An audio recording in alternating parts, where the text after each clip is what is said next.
Devant cette jeune femme, une foule, des policiers et des applaudissements.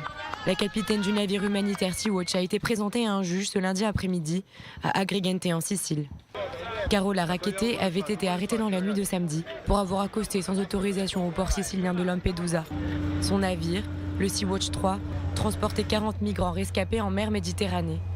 Le bateau avait erré en mer pendant une dizaine de jours, sans port pour les accepter. La jeune femme avait ordonné à une vedette de police de s'éloigner sous peine d'être écrasée contre le quai. Carola Rackete risque jusqu'à 10 ans de prison pour résistance à un navire de guerre. Toutefois, la capitaine pourrait être remise en liberté dans l'attente de son procès.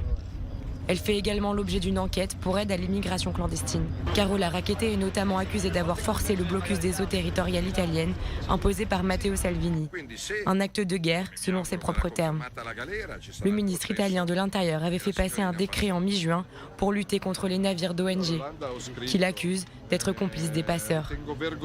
La porte-parole de Sea-Watch en Italie fait part aux journalistes de sa surprise quant à la réaction des autorités. Carola ne s'attendait pas à un tel niveau de résistance par les autorités.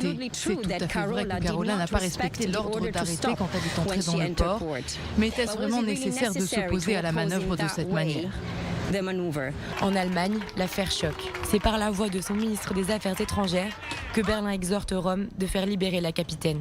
À notre avis, la seule issue possible à un procès fondé sur l'état de droit est la libération de Carola Rackete. Je vais le dire clairement à l'Italie. Au niveau européen, le marchandage de la répartition des réfugiés est indigne et doit cesser. Face à une politique rigoureusement anti-migrants en Italie, Carola Rackete est devenue un symbole de révolte.